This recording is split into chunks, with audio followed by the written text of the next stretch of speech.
All right, the moment you've all been waiting for has finally arrived.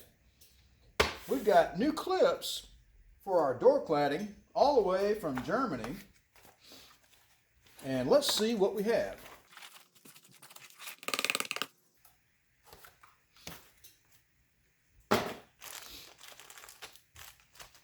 The ad said there was 100 clips in this set. So let's get you over here close by and give you a bird's eye view. Okay, I'm not going to pretend that I know precisely what each of these is for just yet, but we will before we begin the reassembly process. Here's some rather large ones. I don't know what those are for.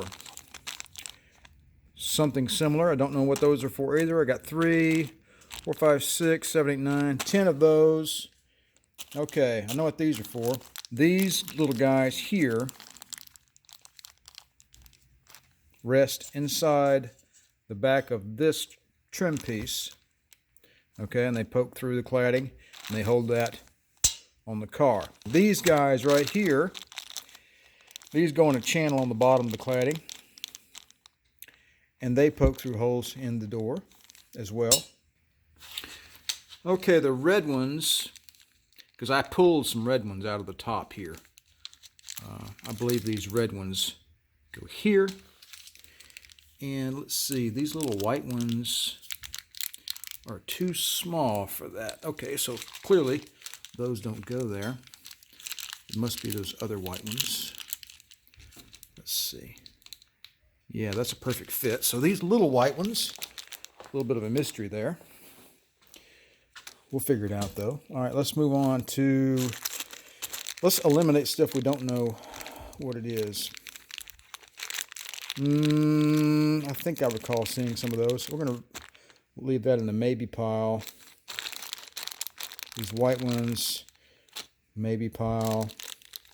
There's going to be a lot of maybe. I'm going to say these little bitty white ones we may not be able to use. We need something to fill the holes on the bottom of the door, which we're down to these two. See the bottom here? See this wide flange? I'm just using process of elimination, folks. So we've got some of these guys right here. That looks like a good candidate for this, for these bottom holes there. Yeah, they seem to fit real good. So these guys here are going to go along the bottom. All right, I figured you guys were ready for a little bit of organization as opposed to all my rambling. So I've got the remnants of my packaging over here. I've gone through that and picked out what I needed. Okay, here we go. The long cladding. You can see this channel on the inside, bottom. The bottom of the cladding has this channel here. And it has some of these black fasteners in it. I have brand new ones here. Okay, you can see what that looks like.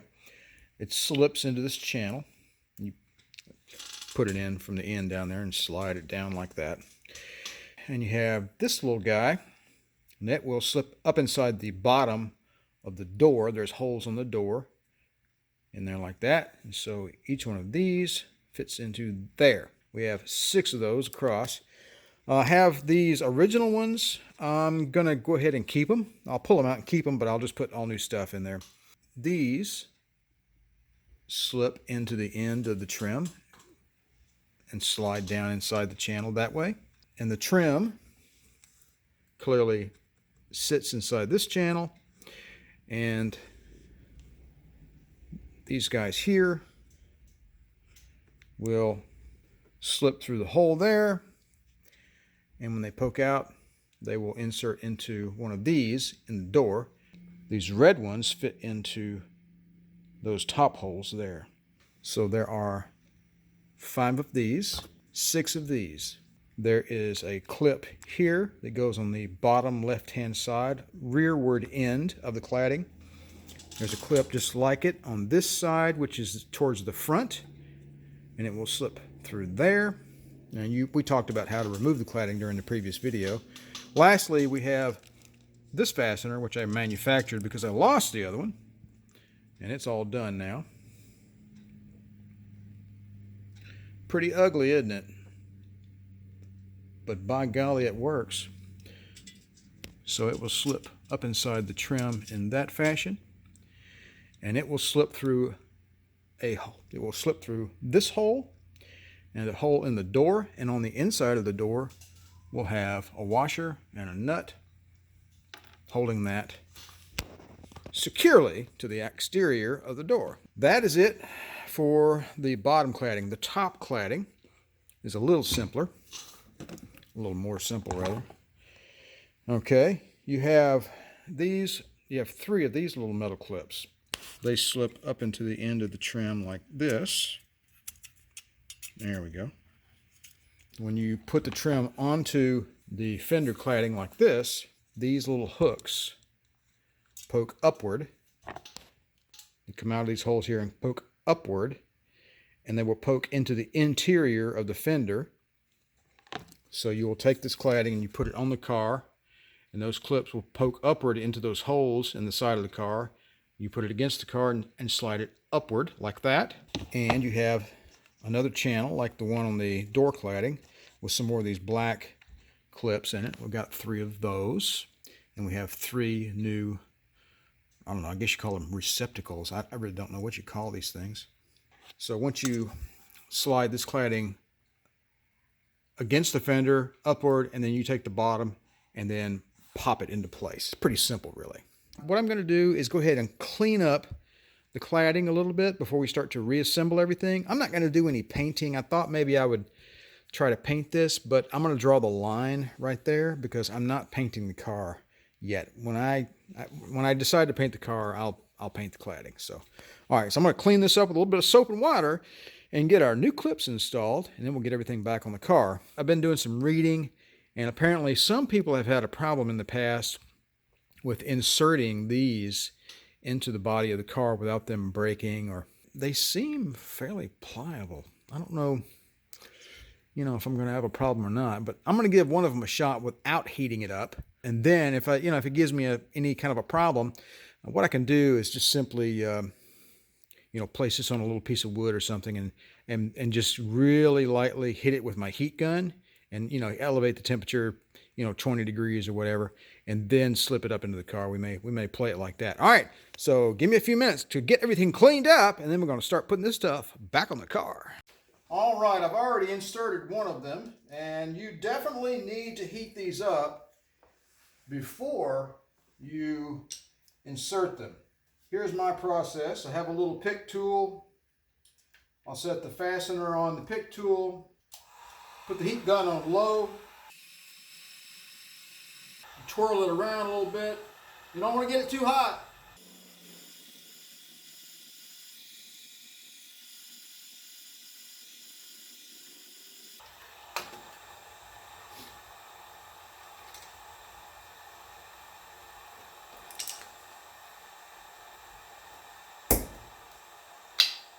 Voila!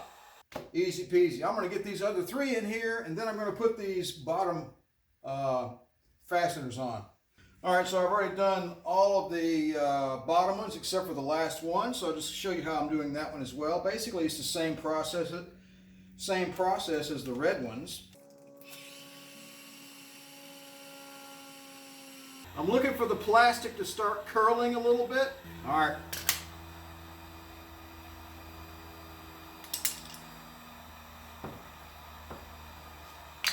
Little update here. We got our brand new black fasteners here down in the channel on the cladding.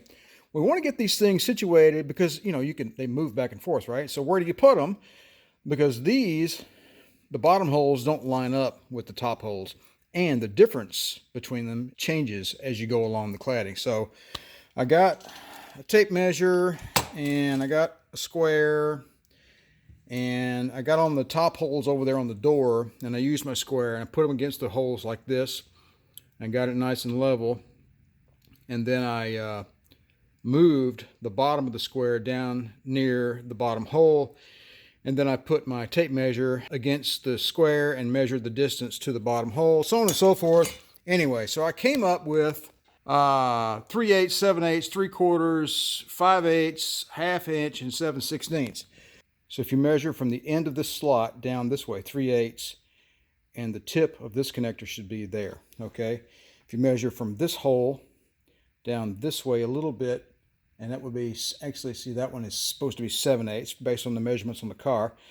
So you go down 7/8, and that should line up like that. The next one, you go down 3/4 of an inch, about that far, and then, so I haven't made these adjustments yet, so I'm going to do that now using my square and a tape measure. So I know that sounds overly critical and a bit anal, but I really don't want to be guessing. When I go to put this on the car, I want it to slip in place and pop, pop, pop, and be done. All right, next up, I've got the new little plastic plugs slipped up inside our stainless steel trim, along with the manufactured threaded shaft. So I removed the that one end clip from the trim, and I'm going to slip it through the hole and slip it downward that way and kind of angle it out, and then I think I can slide the trim onto it and then fold the whole thing inward and then pull it back like that. So I'm going to give that a try. Yeah, most definitely. You want to put that clip inside the door cladding first and then slide your trim onto it, and you can slide everything into place afterwards. So that is the proper way to do it. Put the clip in first and then put the trim on the clip.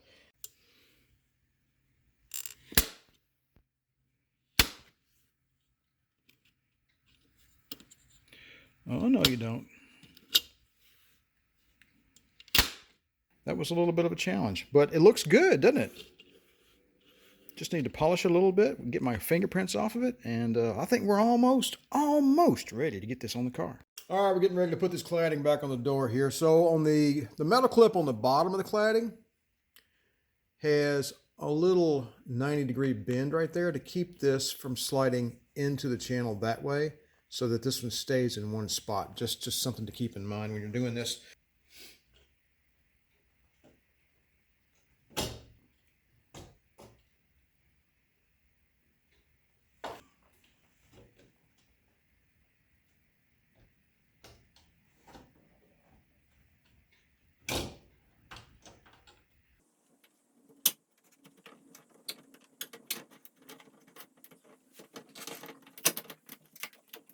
All right, we've got our two metal clips engaged.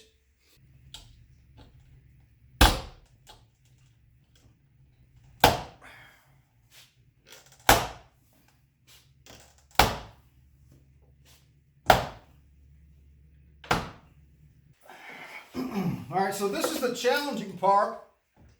You've got to make sure all these little plungers are lined up.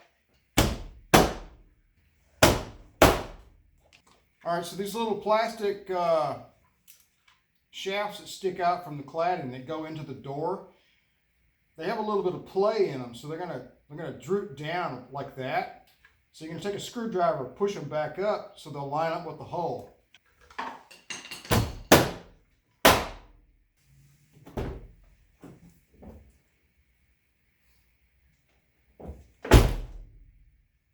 No rattling. All right, we still have to put our nut and our flat washer on our threaded shaft, so let's do that next. Okay, to install the nut back onto the threaded shaft, I've pulled away the rubber weather stripping like the instruction manual said. Cannot get my nut driver through that hole. However, I can get the socket back in here like this, and I'll slip my nut driver through the hole like that and put the socket on the nut driver from the back side. And I've put some tape down in here to hold our nut firmly, and then I should be able to tighten it in that fashion. So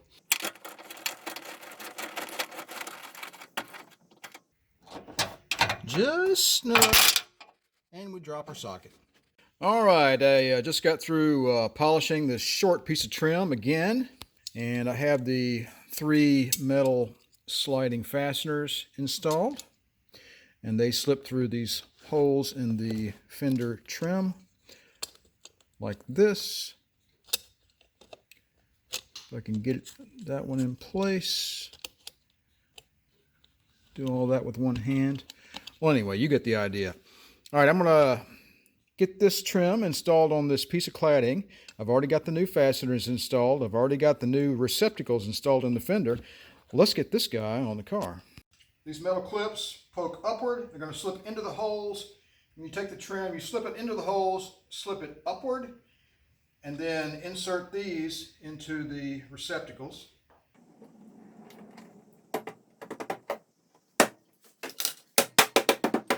All right, well, there you have it, folks. We have our cladding reinstalled on the car, and our stainless steel trim is looking really nice. I am thoroughly pleased with how that turned out. And on a later date, I will restore this trim back here on the back door, but not as part of this video series. All right, up next, we've got to reinstall the interior door panel. All right, before we can get this door panel back on the car, I need to make a vapor barrier because, well, there wasn't one. Whoever was in the door last removed it.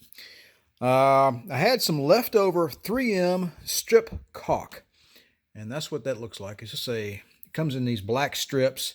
It's like a really, really sticky putty. If you don't know what it is, just Google it. And you put it all the way around the edge like that. And I decided to make a vapor barrier with some of this material I found at my favorite big box home improvement retailer. I'll put a link to it in the description below. It seems to be fairly heavy gauge. If you recall, on the driver's side, I used a piece of a trash bag, which was, yeah, kind of a chintzy hack, but I'm going to go back in there and put some of this stuff in there, I think. So I'm assuming this stuff will stick to the will stick to the 3M strip caulk. Let's see. Yeah, cool. We're in business. All right, so I'm going to put a layer of this over here, and then I'm going to cut the exterior around it with scissors, and then I'm going to cut holes for all the bits and pieces. All right, vapor barrier is in place. Up next, door panel. All right, there you have it, folks. Door panel all installed, and we are done with the passenger door. We'll admit that reinstallation of this door panel was a little more challenging than I had expected, and this was due to the fact that we actually stiffened up the door panel in several ways with additional steel, some JB Weld, and even a little bit of extra wood. We've got it all cleaned up and back together, and everything works as it should. And the door shuts nicely. All right, folks, that's all for now. Appreciate you guys stopping by my channel. Don't forget to like, share, and subscribe. If you'd like to be notified whenever I release a new video, don't forget to click that little bell down below. You guys take it easy, and remember to enjoy driving your classic Mercedes.